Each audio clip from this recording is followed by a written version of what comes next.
Hi there, man. Hi there. Hello, everybody. You are tuned into Nong, and my name is Nell. And my name is Lebu. We post weekly updated videos on property investing. So now, if you are really interested about property investing, please do make sure use the things below. Subscribe, like, and comment. Going into today's topic is quite interesting because we will be focusing on poverty. You must be dragged in by the amazing thumbnail that we have, right?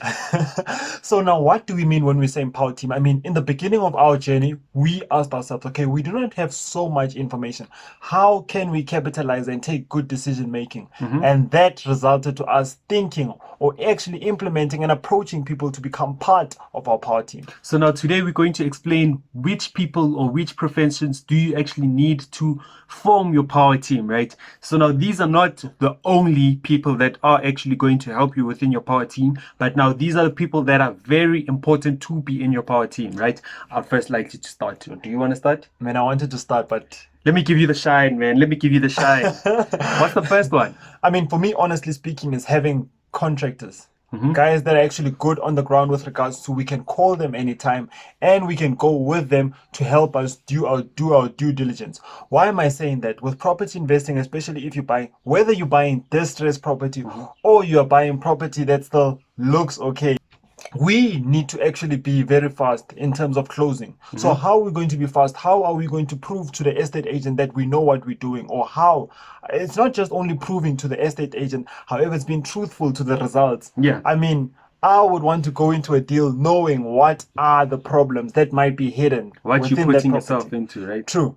So now, what Neo always likes to say, right, is that you have two different types of defects, right? You have latent and the patent defects, right? Do you quickly want to explain that before I go into my point? When we're referring to the latent defects are the defects whereby you couldn't have discovered them on your own. So these are the defects that you do not want, because you know that sometimes there's so much. Okay, let's say I want to do a closing, Yeah. and then I approach the estate agent, and then the estate says like, you know what, it's just cosmetics there. Only to find out that there's something beneath that lipstick. There is something that's a latent defect. And with regards to latent defects, these are the defects that can actually punch you, that can jab you out.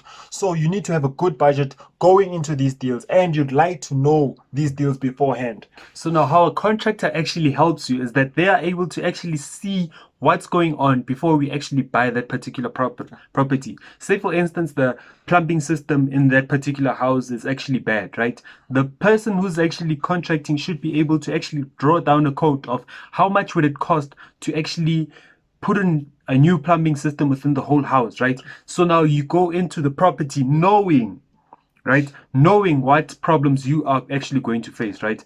Then, do you want to actually put in something? These are examples of latent defects that you do not want to find yourself in. Okay, and then with regards to patent defects, these are your defects whereby it's rather cosmetics. So you won't be spending so much. For instance, let's say there's a chip on the wall. So all you just need to do is maybe do a little bit of painting and plaster it. Or maybe there's a one tile missing. So you have to, it's either you're going to do a pattern or you're going to retile the whole toilet. But remember, as property investors, we're in it as a business, right? We're always emphasizing we're in it as a business. So you don't want to just say, I'm just going to do the tiling, and then at the end of the day, you actually overspend on what you actually had to pay. So now that's why a contractor is actually important to be in your power team. The second person that I wanted to mention is that the conveyancer. I like the conveyancer, man. The conveyancer is the person who actually saves you from all the suing if someone wants to sue you, right? So now what a conveyancer would actually do is to draw down a contract that will actually stipulate that what are the things or terms and conditions of actually buying that particular property, right? So now this happens a lot in terms of rentals, right? We just surf the net, Google. Get a template. How to actually, not even how that, right? Give me A lease agreement template with the lease tenant. give me a lease agreement of the tenant, right? And then you quickly sign that, not knowing that it was from 2004, right? You give it to your tenant, and then your tenant takes it to their uncle who happens to be a lawyer. Aish. And you find yourself that some of the things or some of the regulations that you have actually stipulated on there isn't really the updated version, right? So now what happens is that on a yearly basis, you actually have to go back to your conveyancer, check if there were any regulations that were amended. I mean, with conveyance, man, it's very important looking at it from even having a JV. Yeah. A conveyancer will stipulate the relationship between the two and the sharings between the two. A conveyancer is very important even when you are deal sourcing. A conveyancer will protect you as a deal sourcer from anything whereby that you might have not anticipated as the result of the refurbing and selling that property, or refurbing and renting that property. So conveyance is very important in terms of protecting you as a property investor. Number three for me is an accountant. An accountant is very important for me because an accountant will sit down with you and understand where are you going as a business. So they will advise you in terms of how to reach your short-term goals and ultimately your long-term goals. Why I like accountant is because if I'm into flip and I know that I'll be hit hard with regards to capital gains, I can sit down with my accountant, and my accountant can actually advise me towards how can we actually work going forward in terms of grow the company. So maybe the accountant will be like, you know what, you have so much profit. You have so much profit, and if you do not spend this amount in the right manner, we will be chowed.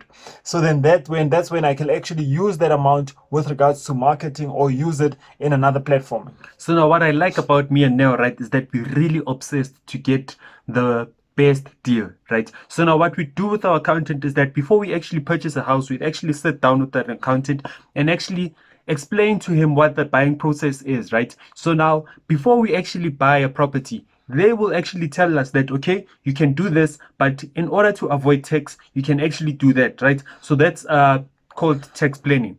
Before you actually go into a deal, just speak to your accountant and let them help you check how you can actually decrease your tax. Number four is your real estate agent. These are our friends, man.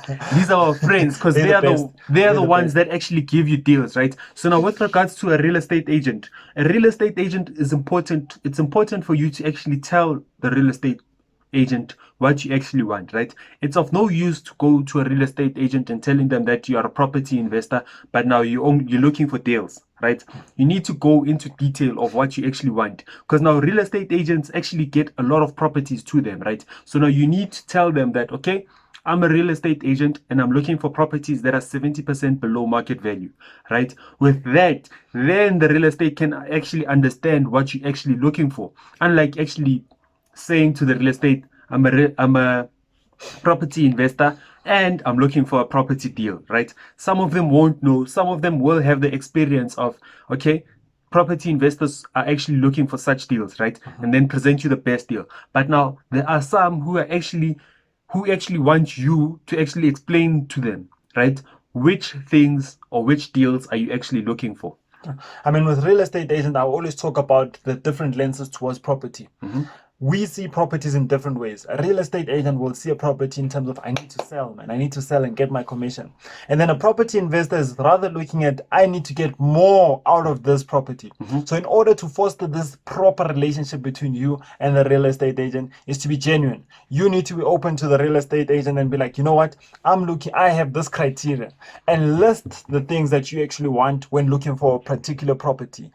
That will save you a whole lot of time, and it will create a solid relationship, because the last thing that you want is that you calling real estate agent and actually not pitching to them, or when they pitch something to you and then you're like, no, I'm not interested. So it's going to seem like you're not grateful or you do not know what you're looking for. So in order to foster this proper relationship between you and the real estate agent is that have a criteria beforehand and let them know that this is what you're looking for to get optimum results. And the last one, right? Oh, there's a bonus?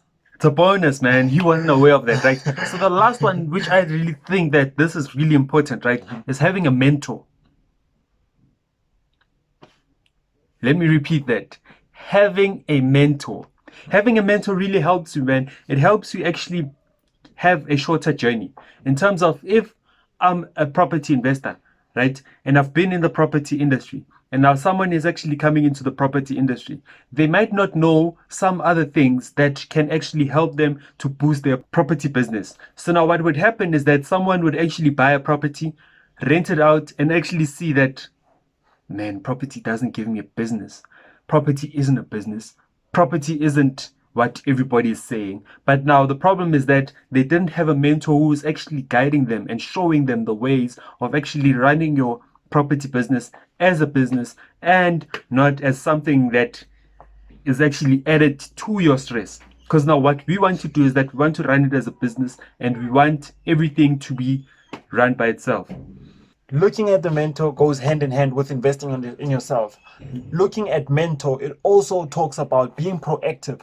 Not that you are looking for motivation. However, you are the motivated individual that's knocking every time to this mentor and be like, hey man, I need this and this. Help me with this. How can I actually step further? Do you think this is right or wrong? So it's more of you being proactive to the mentor and giving them that motivation that you are that student that will implement and achieve. Remember, a mentor is there to actually push you to the next limit, right? But now it's also up to you as the person that's being mentored to be able to be mentored, right? We're always talking about someone who's actually teachable, right? If you are actually stuck in your ways and do not want to implement what the mentor says, then it's not the responsibility of the mentor. You need to be going to actually be willing to actually learn about what is actually happening in the property industry. Because now, if you do not want to actually learn, it then becomes a problem because now at the end of the day, you'll say, my mentor didn't work, right? But now you didn't actually put in the effort. Guys, I think that's it with Power Team. I hope that it did bring value to you, because even with us, the question was, how can we capitalize in an industry whereby we do not know so much? And that resulted in us knowing our numbers, investing in ourselves, then depending on other people's knowledge and other people's experience to get to the next step. And I think that strategy will work out for a lot of people. Please do subscribe. Hope you liked the video. Leave us a pro and Nong out. Much appreciated, guys.